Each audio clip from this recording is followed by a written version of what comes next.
दोस्तों आपने जब भी क्रिकेट मैच देखा होगा तब एक चीज जरूर नोटिस की होगी कि अंपायर को जब भी कोई डिसीजन देना होता है तो वो हाथों से कुछ इशारे करते हैं। लेकिन क्या आपको पता है उन इशारों का मतलब क्या होता है? तो आइए आज की इस वीडियो में हम जानते हैं उन सभी इशारों को जो कि ऑन फील्ड एक क्रिकेट अंपायर मैच के दौरान करते हैं। तो चलिए वीडियो में आगे बढ़ते हैं, लेकिन उससे पहले आपसे एक छोटी सी रिक्वेस्ट करना चाहूंगा। अगर वीडियो अच्छी लगे तो वीडियो को लाइक करिएगा और ऐसी ही वीडियोस के लिए हमारे चैनल को भी सब्सक्राइब करिएगा। तो चलिए शुरू करते हैं। Number 1, out. इसे तो आप लोगों को पता ही होगा। इसमें जब कोई बल्लेबाज आउट हो जाता है तो अंपायर उसका सिग्नल कुछ इस प्रकार से देते हैं, फिर चाहे वह बल्लेबाज चाहे जिस तरीके से आउट हुआ हो। Number 2, not out. इसमें जब कोई बल्लेबाज आउट हो जाता है तो उसे अंपायर भी आउट दे देते हैं, और फिर जब बल्लेबाज डीआरएस लेता है तो वह आउट होने से बच जाता है तो अंपायर नॉट आउट का सिग्नल कुछ इस प्रकार से देते हैं।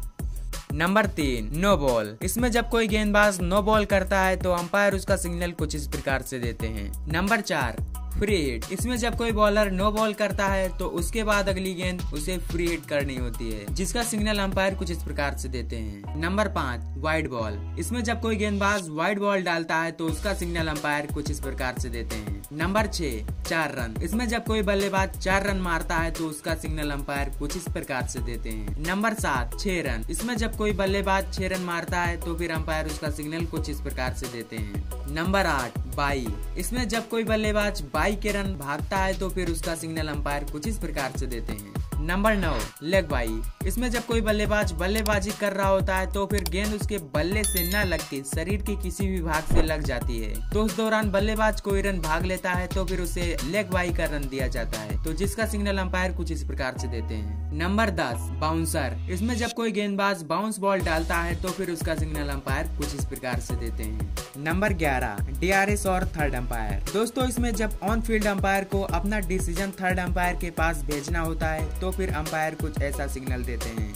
Number 12, dead ball. दोस्तों इसमें जब कोई गेंदबाज गेंद डालता है तो उसे अंपायर को किसी कारण से डेड बॉल घोषित करनी होती है, तो फिर अंपायर उसका सिग्नल कुछ इस प्रकार से देते हैं। Number 13, short run. इसमें जब कोई बल्लेबाज शॉर्ट रन भागता है तो फिर अंपायर उसका सिग्नल कुछ इस प्रकार से देते हैं। Number 14, penalty run. दोस्तों इसमें जब किसी भी टीम को पेनल्टी के रूप में रन दिए जाते हैं तो फिर उसका सिग्नल अंपायर कुछ इस प्रकार से देते हैं। Number 15, revoke decision. इसमें जब अंपायर अपना डिसीजन वापस ले लेते हैं तो फिर अंपायर उसका सिग्नल कुछ इस प्रकार से देते हैं। Number 16, power play. दोस्तों इसमें जब पावर प्ले शुरू होता है या फिर खत्म होता है तो फिर उसका सिग्नल अंपायर कुछ इस प्रकार से देते हैं। Number 17, soft signal. दोस्तों अंपायर ऐसा सिग्नल तब देते हैं जब डिसीजन काफी क्लोज होता है या अंपायर को डाउट रहता है, तो फिर अंपायर सॉफ्ट सिग्नल का सिग्नल कुछ इस प्रकार से देते हैं। Number 18, new ball. दोस्तों इसमें अंपायर ऐसा सिग्नल तभी करते हैं जब गेंद की शेप बिगड़ जाती है तो फिर उनको नई गेंद चाहिए होती है, जिसका सिग्नल अंपायर कुछ इस प्रकार से देते हैं। Number 19, last hour. दोस्तों अंपायर ऐसा सिग्नल सिर्फ टेस्ट मैचों में ही करते हैं, जब दिन के आखिरी घंटे का खेल बचा होता है तब, और आईपीएल में तो इसका मतलब होता है स्ट्रेटेजिक टाइम आउट का। Number 20, cancel call. दोस्तों इसमें जब कोई अंपायर से अपील करता है और फिर बाद में अपनी कॉल वापस ले लेता है तो फिर अंपायर उसका सिग्नल कुछ इस प्रकार से देते हैं। Number 21, impact player. दोस्तों अंपायर ऐसा सिग्नल सिर्फ आईपीएल जैसे टूर्नामेंट्स में ही देते हैं।